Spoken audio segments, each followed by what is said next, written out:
ជំរាបសួរអ្នកទាំងអស់គ្នាដល់ខែស្ដៅហើយតោះយើងមកធ្វើគ្រឿងអាលុកកាស្ដៅទាំងអស់គ្នាណាហើយក៏យើងមានអាលុកផ្សេងទៀតដែរអ្នកទាំងអស់គ្នាគឺមានស្អំហើយនិងបន្លែផ្សេងៗច្រើនមុខទៀតប៉ុន្តែផ្កាស្ដៅរបស់យើងគឺរៀងថ្លៃបន្តិចហើយអ្នកទាំងអស់គ្នាព្រោះដើមដៃអញ្ចឹងគឺតែថ្លៃអញ្ចឹងហើយម្ដុំ3000ទៅ5000ហ្នឹងអ្នកទាំងអស់គ្នាអើយហើយនេះខ្ញុំក៏អាននៅរឿងស្នេហាក៏ភពជាបន្តទៀតកុំភ្លេចរងចាំតាមដានស្ដាប់ទាំងអស់គ្នាណាកាលពីភាគមុនយើងនិយាយដល់គុនធាហើយនឹងមង្គលទៅញ៉ាំអាហារនៅឯក្នុងហាងមួយកន្លែងហើយគុនធាក៏សូមមង្គលចូលទៅក្នុងបន្ទប់ទឹកគុនធាក៏និយាយទៅកាន់នាយមង្គលអូនសូមទៅបន្ទប់ទឹកមួយផ្លែតនិយាយរួចហើយគុនធាក៏ដើរទៅបន្ទប់ទឹកបាត់ទៅចំណែកមង្គលមានឱកាសគេក៏បានដាក់ថ្នាំសណ្ដំនៅក្នុងកែវស្រារបស់គុនធាចំណែកឯស្រស់ស្រីក៏ត្រឡប់មកពីបន្ទប់ទឹកវិញនាយមង្គលក៏លើកកែវស្រាហើយនិយាយទៅកាន់គុនធាថាមកឆាប់ញ៉ាំទៅចំណែកឯគុនធាក៏លើកកែវស្រាចូលជាមួយមង្គលហើយក៏ញ៉ាំស្រានោះអស់ពីរកែវតែម្ដងមួយសន្ទុះក្រោយមកគុនធាក៏បានសន្លប់បាត់បង់ស្មារតីមង្គលឃើញគុនធាសន្លប់បែបនោះហើយក៏បីគុនធាឡើងឡានហើយក៏បើកឡានចេញទៅកំពុងបើកឡានបណ្ដាខលទូរស័ព្ទទៅកូនចៅបណ្ដាឯងឆាប់យកឡានរបស់គុនធាមកនិយាយរួចហើយមង្គលក៏បើកឡានទៅកន្លែងដែលកូនចៅបានណាត់ពេលទៅដល់កូនចៅរបស់មង្គលក៏បានយកគុនធាទៅដាក់នៅលើឡានរបស់នាងហើយក៏រុញឡានរបស់នាងឲ្យធ្លាក់ចូលទៅក្នុងទន្លេតែម្ដងចំណែកឯនាយមង្គលឈរញញឹមពីចម្ងាយហើយនិយាយទៅកាន់គុនធាតែម្នាក់ឯងថាបងមិនធ្វើបាបអូនទេតែអូនជាអ្នកធ្វើបាបខ្លួនឯងទេតាទៅឲ្យបានសុខចុះអូនសម្លាញ់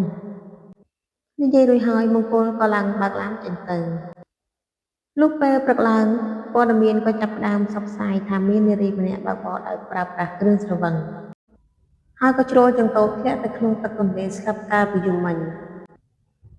នារីម្នាក់នោះគឺថាស្គាល់អត្តសញ្ញាណហើយគឺនាងមានឈ្មោះថាគុនធាព័ត៌មានបានថតយកអត្តសញ្ញាណប័ណ្ណហើយនឹងរូបសាកសពច្បាស់ណាស់ពេលអ្នកស្រីបុប្ផាកំពុងតែមើលព័ត៌មានឃើញបែបនោះធ្វើឲ្យគាត់ភ័យយ៉ាងខ្លាំងហើយក៏រត់ទៅរកវឌ្ឍនារួចក៏ស្រែកថាវឌ្ឍនាមានរឿងធំហើយកូនអ្នកស្រីបុប្ផាស្រែកផងយំផងនរៈសង្ហាក៏សួរទៅម្ដាយថាមានរឿងអីទៅម៉ាក់គឺគុនធាវឌ្ឍនាក៏សួរទៀតថាគុនធាមានរឿងអីទៅម៉ាក់គឺគុនធានាងបានស្លាប់ហើយកូនវឌ្ឍនាក៏តបទាំងភ្ញាក់ផ្អើលថាម៉េចគុនធាស្លាប់មែនទេតែមានរឿងអីទៅហេតុអីបានជានាងស្លាប់គឺនាងបើកបរស្រវឹងហើយក៏ជ្រុលចង្កូតធ្លាក់ទឹកទន្លេណាកូនអ្នកស្រីបុប្ផានិយាយផងយំផងវឌ្ឍនាក៏តបទាំងអស់សង្ឃឹមមិនអាចទេគុនធាមិនមែនជាមនុស្សបែបហ្នឹងទេនាងមិនអាចបើកបរទាំងស្រវឹងបានទេនិយាយរួចហើយវឌ្ឍនាក៏នាំម្ដាយគេទៅកាន់ប៉ុស្តិ៍ប៉ូលីសដើម្បីយកសាកសពមកធ្វើបុណ្យតាមប្រពៃណីនៅពេលកំពុងតែធ្វើបុណ្យសពរបស់គុនធាមង្គលក៏បានមកចូលរួមផងដែរនេះមង្គលខ្លែងធ្វើជាទួញសោកនៅមុខរូបថតរបស់គុនធារួចហើយមង្គលក៏និយាយទៅកាន់វឌ្ឍនាថាខ្ញុំចូលរួមរំលែកទុក្ខផងនាងមិនគួរណាអាយុខ្លីបែបនេះសោះវឌ្ឍនាក៏និយាយតបថាពិតមែនហើយប្អូនស្រីរបស់ខ្ញុំស្លូតណាស់នាងមិនគួរណាស្លាប់បែបនេះទេក្រោយពីធ្វើបុណ្យសពរួចរាល់ហើយលោកប៉ូលីសសិលាក៏បានមកដល់ផ្ទះរបស់វឌ្ឍនាដើម្បីស៊ើបអង្កេតនៃការស្លាប់របស់គុនធាប៉ូលីសសិលាក៏និយាយទៅកាន់វឌ្ឍនាយើងបានធ្វើកសោវិច័យទៅលើសពនៃនាងគុនធាគឺឃើញថានាងបានប្រើថ្នាំងួយដេកជាមួយនឹងគ្រឿងស្រវឹងដូច្នេះហើយទើបយើងសន្និដ្ឋានថាជាអំពើឃាតកម្មនរៈសង្ហាវឌ្ឍនាក៏លាន់មាត់ថាម៉េចជាអំពើឃាតកម្មមែនទេត្រូវហើយយើងនឹងស៊ើបរឿងនេះបន្តទៀត